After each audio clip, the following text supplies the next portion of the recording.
দীর্ঘদিন ধরে জিএসটি আধিকারিক পরিচয় দিয়ে 3 ব্যক্তি যানবাহন থামিয়ে তল্লাশির সঙ্গে তোলা আদায় করছিল বলে অভিযোগ।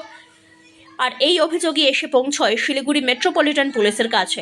অভিযোগের ভিত্তিতে অভিযান চালায় শিলিগুড়ি মেট্রোপলিটন পুলিশের নিউ জলপাইগুড়ি থানার police. Siliguri Phulbari toll gate এলাকায় একটি সাদা গাড়িতে জিএসটির বোর্ড লাগিয়ে 3 যুবক যানবাহন তল্লাশি করছিল বলে অভিযোগ। নিউ জলপাইগুড়ি থানার সাদা পোশাকের পুলিশের টিম ওই 3 যুবককে হাতে নাতে গ্রেফতার করে। শিলিগুড়িতে এই ঘটনায় ব্যাপক চাঞ্চল্য ছড়িয়েছে। অভিযুক্ত 3 যুবকের বাড়ি বাগডোগরায় বলে খবর। ধৃতরা শুভজিৎ ঘোষ, রূপেশ তির্কি এবং পার্থ ঘোষ। ধৃতদের নিয়ে আসা হয় জিএসটি বোর্ড লাগানো সাদা রঙের একটি 4 চাকা গাড়ি আটক করা হয়। পাশাপাশি 3 জনকে থানায় নিয়ে আসে পুলিশ। পুলিশ সূত্রে জানা গিয়েছে, জিজ্ঞাসাবাদে ধৃতরা স্বীকার করেছে এর আগেও তারা এমন কাজ করেছে। অভিযুক্ত 3 জনকে মঙ্গলবার জলপাইগুড়ি আদালতে তোলা হয়।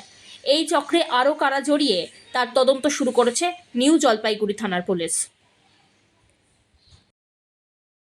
আপনি কি জায়গা কিনতে চান? তাহলে আর চিন্তা নেই। 34 নম্বর জাতীয় সড়কের ধারে রায়গঞ্জের নট্টপাড়ায় ঠিক বিপরীতে নিউ উকিলপাড়ায় আজই সুলভ মূল্যে জায়গা কিনুন, গড়ে তুলুন নিজের স্বপ্নের ঘর। তাই আর অপেক্ষা না করে আজই চলে আসুন আমাদের এখানে, দেখে যান জায়গা।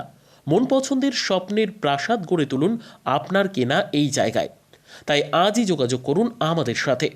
আমাদের ফোন নম্বর 8617827851, 6295828881, 8617033767।